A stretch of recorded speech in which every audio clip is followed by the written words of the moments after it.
அழகு மாயை இளமை மாயை அறிவாயோ நண்பா.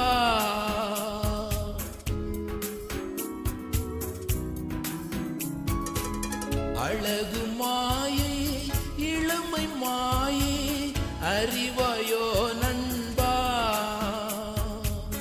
அன்பான இயேசு அழைக்கிறாரே, வந்திடுவாய் நண்பா, என் நண்பா, வந்திடுவாய் நண்பா. உலக மாயையிலே.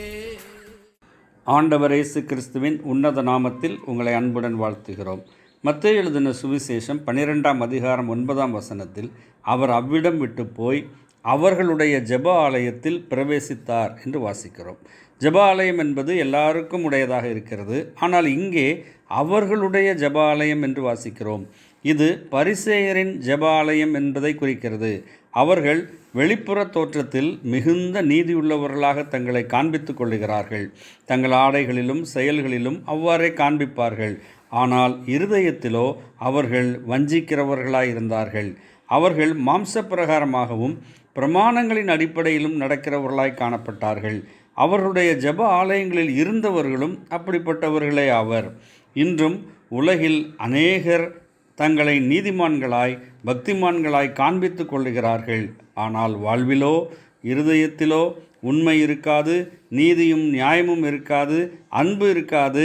அவர்கள் யாவரும் பாவத்திற்கு அடிமைகளாய் இருப்பார்கள். பாவ சங்கிலியினாலே அவர்கள் கட்டப்பட்டிருக்கிறார்கள். யார் அவர்களை விடுவிக்க முடியும்? தேவனுடைய நியாய தீர்ப்பின் நாளிலே அவர்கள் தேவ கோபத்தை சந்திக்கிறவர்களாய் இருப்பார்களே. இந்த காரணத்தினால்தான் தேவன் இவ்வுலகில் மனித ரூபமெடுத்து வந்தார். அவருடைய பெயர் இயேசு என்பது. ஜனங்களை அவர்களுடைய பாவங்களிலிருந்து மன்னிக்கிறவர், இரட்சிக்கிறவர் என்று பொருள். அவர் பாவம் இல்லாதவர், பாவம் செய்யாதவர். அவர் மனுக்குலத்தின் பாவ பாரத்தை எல்லாம் தன் பேரிலே ஏற்றுக்கொண்டு நமக்கு பாவ மன்னிப்பை, இரட்சிப்பை உண்டாக்குவதற்காக தம்மைத்தாமே சிலுவையிலே பலியாக ஒப்பு கொடுத்தார்.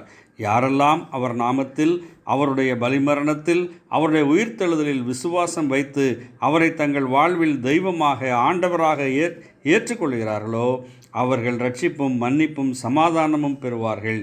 நீங்களும் அவ்வாறே விசுவாசம் வைத்து இரட்சிக்கப்பட்டு தேவனுடைய பிள்ளைகளாக மாறும் பாக்கியத்தை பெற வேண்டும் என்பதே உங்களை குறித்து நாங்கள் தேவனிடம் செய்யும் விண்ணப்பமாக இருக்கிறது.